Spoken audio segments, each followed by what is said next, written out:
Dans l'évangile de Jean, au chapitre 4, évangile de Jean, chapitre 4. Ceux qui n'ont pas leur Bible pourront suivre donc sur l'écran. Évangile de Jean, chapitre 4. Le thème de ce matin, c'est guérir de nos blessures. Nous lisons, les pharisiens avaient entendu dire que Jésus faisait et baptisait plus de disciples que Jean. À vrai dire, Jésus lui-même ne baptisait personne. Il laissait ce soin à ses disciples. Lorsque Jésus l'apprit, il quitta la Judée et retourna en Galilée. Il lui fallait donc traverser la Samarie. C'est ainsi qu'il arriva près d'une bourgade de Samarie appelée Sichar. Je lis dans la version du Semeur. Non loin du champ que Jacob avait jadis donné à son fils Joseph. C'est là que se trouvait le puits de Jacob. Jésus, fatigué du voyage, s'assit au bord du puits. Il était environ midi. Une femme samaritaine vint pour puiser de l'eau. Jésus s'adressa à elle. « S'il te plaît, donne-moi à boire un peu d'eau. » Ses disciples étaient allés à la ville pour acheter de quoi manger. Amen. Guérir de nos blessures. Dans la vie, nous sommes confrontés à des épreuves, à des combats. Et parfois aussi, la fatigue prend place dans nos vies. Fatigue qui peut être d'ordre moral, d'ordre physique, toutes sortes qui peuvent parfois nous arrêter, nous paralyser. Et ce matin, Dieu m'a mis à cœur ce texte pour nous encourager les uns les autres et savoir comment aussi avancer quand on est pris dans ces choses-là. Jésus, ici, prêche en Judée. Judée, donc, c'est le sud d'Israël. Il a du succès. Beaucoup d'âmes sont touchées par sa parole, par son message. Leurs vies sont changées et ils donnent leur vie à Jésus. Et beaucoup d'entre eux se font baptiser, non pas par Jésus lui-même, mais par les disciples de Jésus. Et après ce travail béni de Dieu, Jésus va décider de retourner en Galilée, où se trouve sa station missionnaire, et pour ne pas dire son QG, quartier général. Donc il faut qu'il traverse la Samarie et après arriver en Galilée. Le texte nous dit donc que Jésus quitte la Judée et retourne en Galilée accompagné de ses disciples. Et ensemble, ils doivent traverser la Samarie, parce que la Samarie, c'est le centre d'Israël. Et c'est un passage obligé, on va dire. Premier point, l'arrivée de Jésus en Samarie. Jésus arrive près d'une ville nommée Sichar. Aujourd'hui, c'est Naplouse. Et il est dit que dans cet endroit se trouve également le puits de Jacob. Jacob, qui est le père des 12 tribus. Et donc, c'était un puits qui a, dans l'histoire d'Israël, de l'importance et engendre aussi beaucoup de symboles, etc. Et Jésus est là, dans cet endroit, et on va voir ce qui va se passer. Donc, deuxième point, Jésus est fatigué à cause du voyage. Depuis le sud, donc la Judée, ils ont marché avec les disciples et ils arrivent donc en Samarie. Ils sont à mi-chemin, il y a encore de la route à faire et Jésus est fatigué. Et il s'agit ici de fatigue physique parce qu'il a fait des efforts et ses forces sont diminuées physiquement. Et j'aimerais dire, rappeler que Jésus est 100% Dieu, mais Jésus est également 100% homme.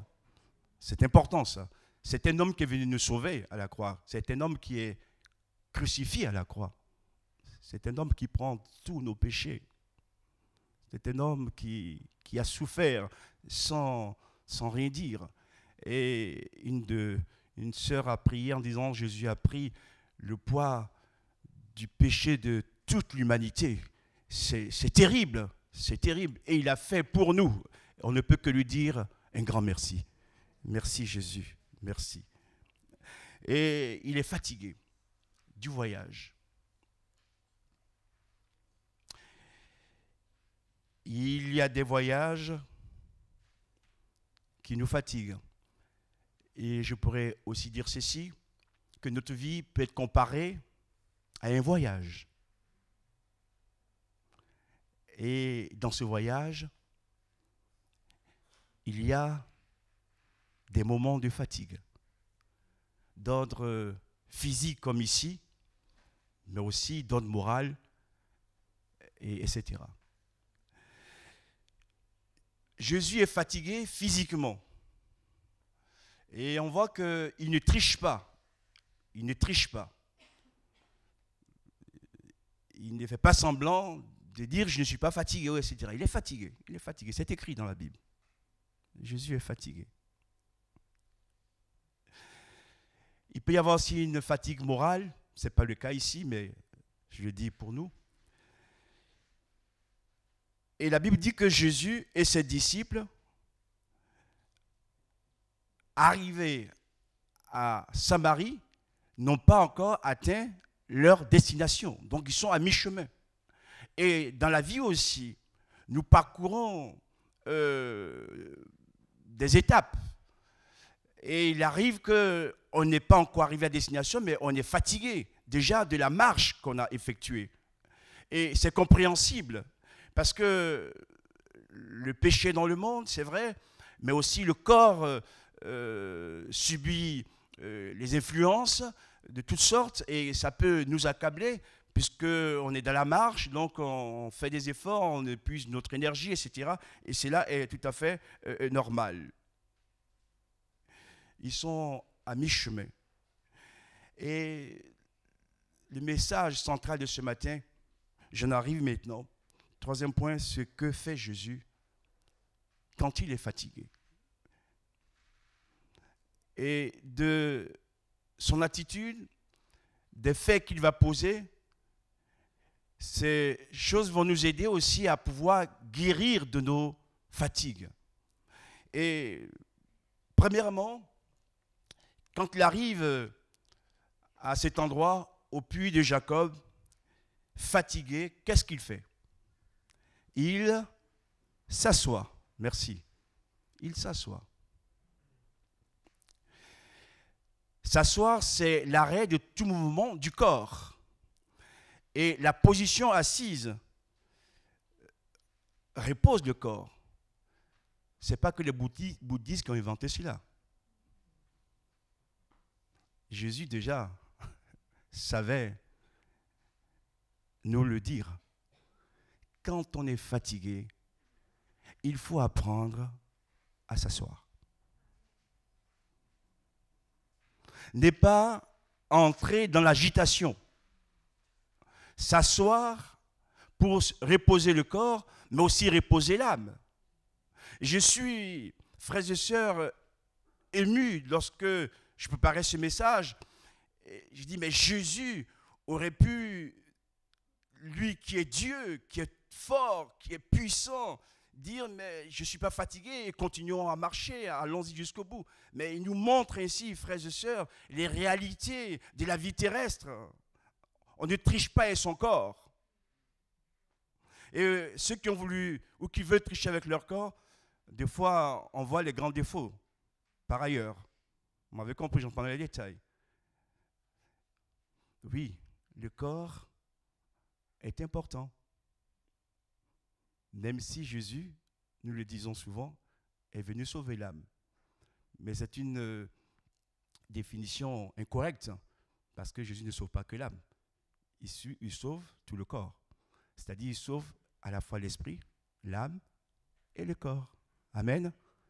Et d'ailleurs, même, à la mort, notre corps est dans la poussière, mais Dieu a prévu un temps de résurrection. L'âme va retrouver un autre corps qui ne sera pas celui qu'on a aujourd'hui, mais un corps glorieux qui ne connaît plus la maladie ni la mort. Amen. Amen.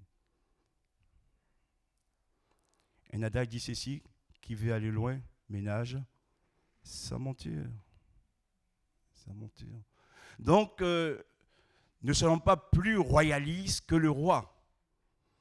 Ne disons pas qu'on a plus de foi et donc on ne tient pas compte des paramètres du corps et on fait du n'importe quoi. C'est important aussi de tenir compte de la présence du corps et demander aux malades, voire aux grands malades, ils vous diront, le corps c'est important. Remercions le Seigneur pour la bonne santé qu'il nous donne. Mais soyons aussi sages à ne pas mettre nos corps en danger. Quelle sagesse Jésus nous donne. Il est fatigué. Il arrête le voyage. Il s'assoit. Premier conseil, premier message pour guérir de nos fatigues, s'asseoir. Deuxièmement, parce qu'il a voyagé, beaucoup marché, il a soif. Il a soif. Le corps réclame à boire. Et là aussi, Jésus aurait pu faire le miracle de s'abreuver intérieurement. Il est la source d'eau vive. Amen. Mais il nous apprend, frères et sœurs, quelle sagesse, intelligence. Non, ne trichons pas, ne jouons pas avec, ne tentons pas notre corps. Il a soif. Et il lui dit, Jésus a soif. Jésus a soif. Et des fois, on a soif aussi. Et ne faisons pas semblant de dire, on n'a pas soif. Oui, on veut faire par des miracles improvisés. Non. Il y a des actes qui sont extraordinaires de la part de Dieu. Il y a les miracles et nous le bénissons. Mais il y a aussi les faits ordinaires de la vie. Ce matin, avant de venir ici, vous vous êtes levé, vous vous êtes lavé, vous avez prié, préparé ce culte, puis vous avez pris votre voiture, certains sont venus peut-être à pied pour venir ici. D'accord? Donc ça, c'est les faits. Et vous savez que la réunion commençait à quelle heure? À 10 heures. Vous êtes arrivé à 10 heures. Voilà. On a chanté avec le groupe de louanges.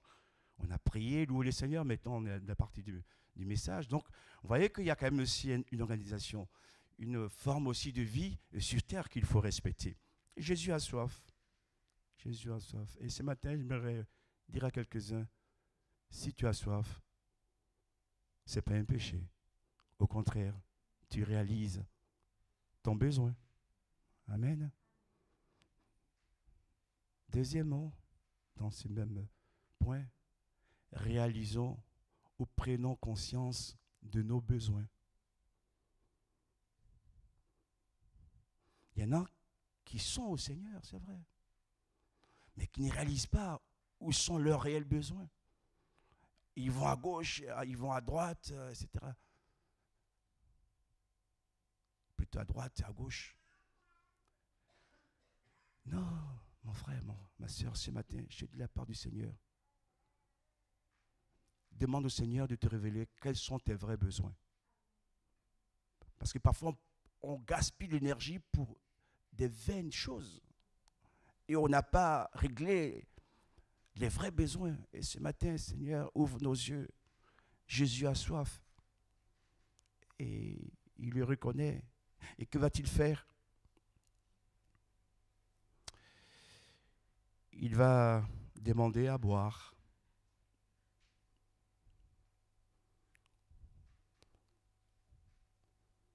Je n'ai pas envie de me répéter encore.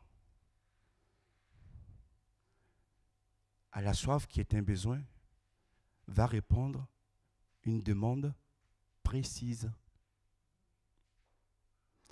Que nos demandes, nos prières soient aussi précises.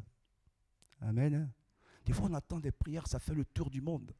À la fin, on ne sait pas de quoi il s'agit, quoi. Soyons précis. Il a soif, il veut boire. Tu es malade, donc demande la guérison. Ton fils, ça ne se passe pas très bien. Prie pour que le Seigneur le restaure, trouve l'équilibre. Amen. Voilà, soyons précis. Il a soif, il veut boire. Jésus est au puits de Jacob. Et comme je vous l'ai dit, il y a tout un symbole derrière.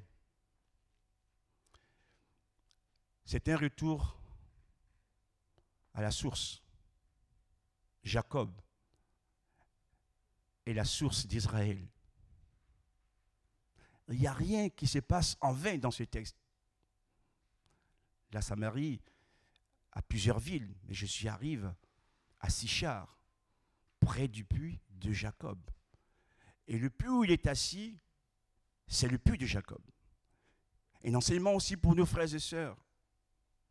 Dans notre parcours terrestre, là, ce que je dis, c'est symbolique. Vous comprendrez, je le crois.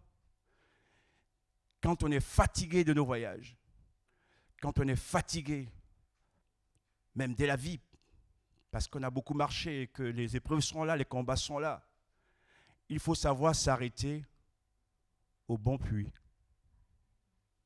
Amen. Finalement, le puits de Jacob, c'est le puits de Dieu. Il ne faut pas les s'abreuver à toutes sortes de puits.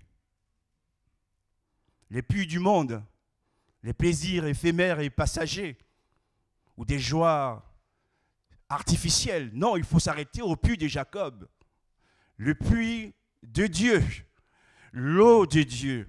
Et je suis ému encore une fois de vous le dire, celui qui est la source d'eau vive s'arrête au puits de Jacob pour demander à boire.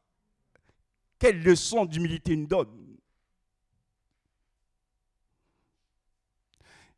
Et j'avance dans le message.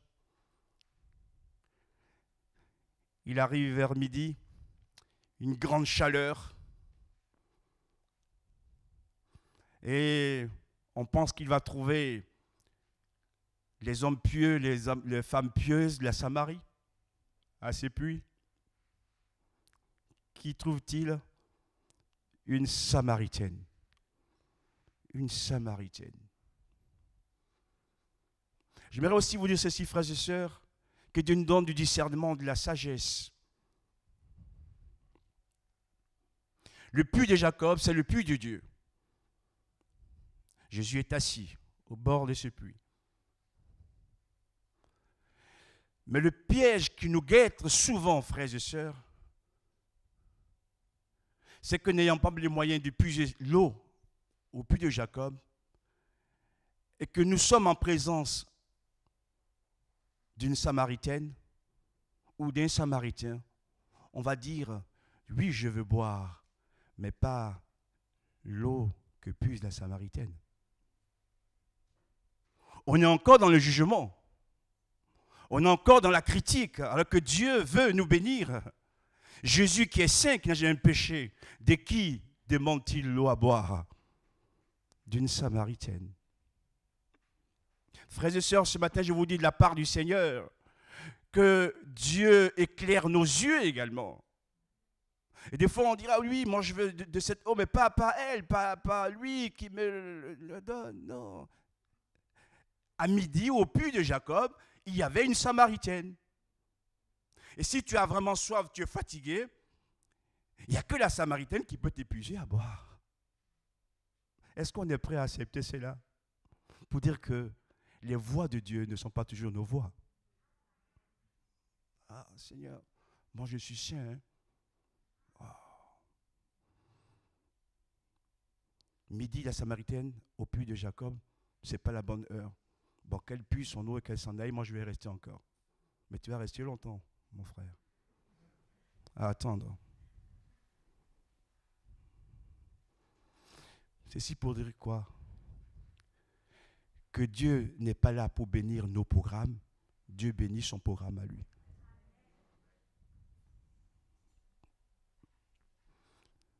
Dieu n'est pas là pour nous faire plaisir.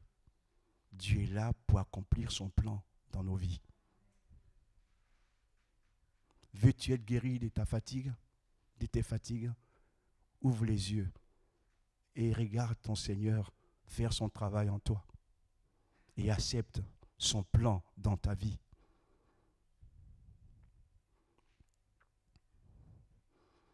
Troisième attitude pour guérir de nos fatigues. Il est dit au verset 8 que Jésus a envoyé les disciples en ville pour acheter de quoi manger. Non seulement Jésus a été fatigué par le voyage, il a eu soif, mais il a aussi faim. Il a aussi faim. Il faut manger pour nourrir le corps. Merci, frère. C'est quand même encourageant.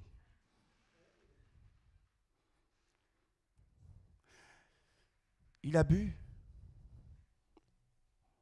En lisant la suite du texte, vous saurez qu'il a bu. Mais il avait faim aussi. Merci déjà d'arriver à l'étape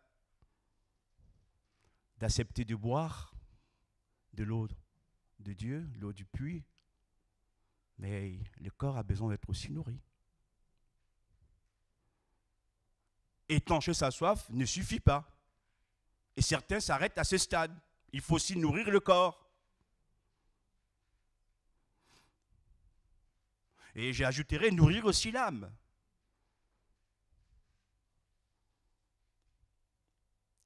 Celui qui est le pain de vie envoie ses disciples acheter de quoi manger pour pouvoir aussi manger.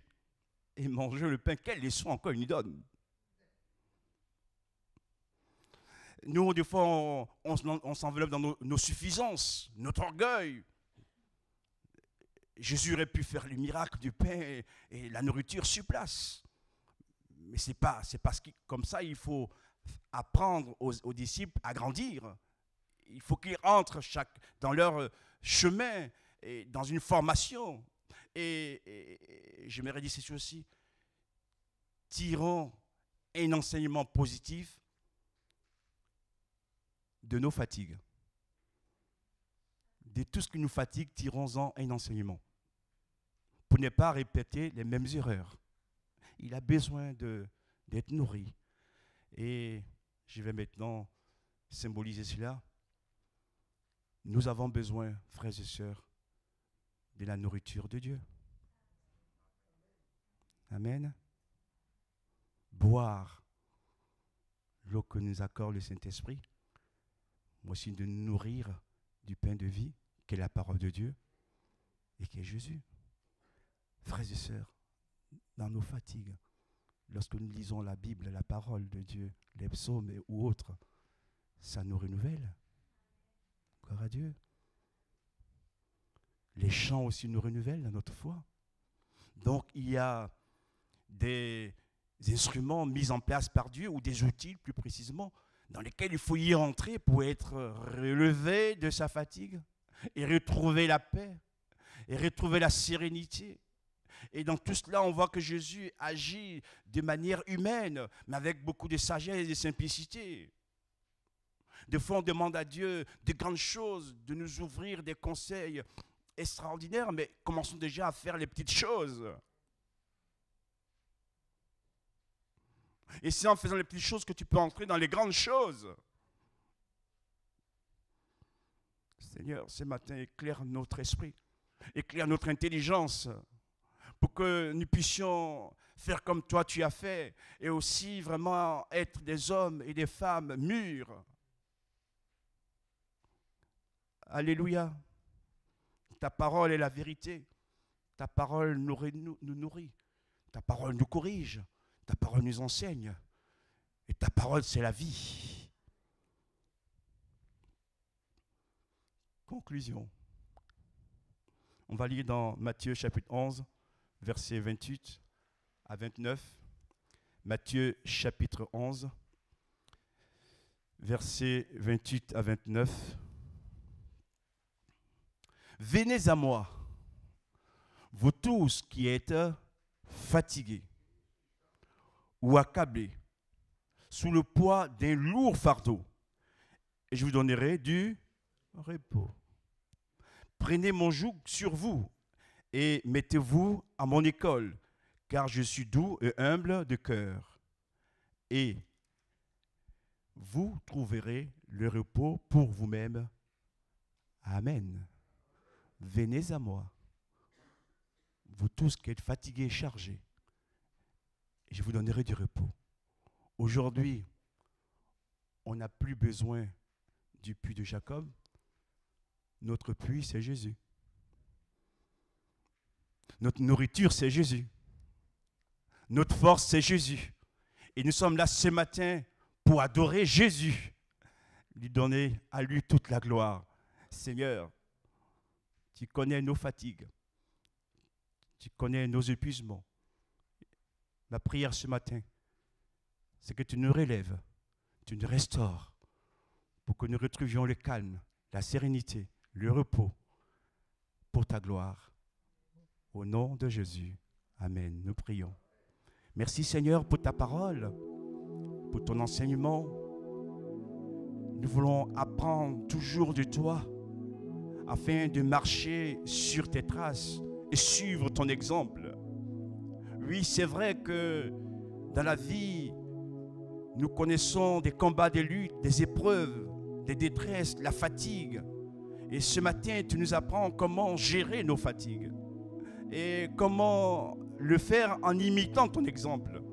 Apprendre à nous asseoir, apprendre à nous poser, apprendre à demander à boire et apprendre aussi à nous nourrir.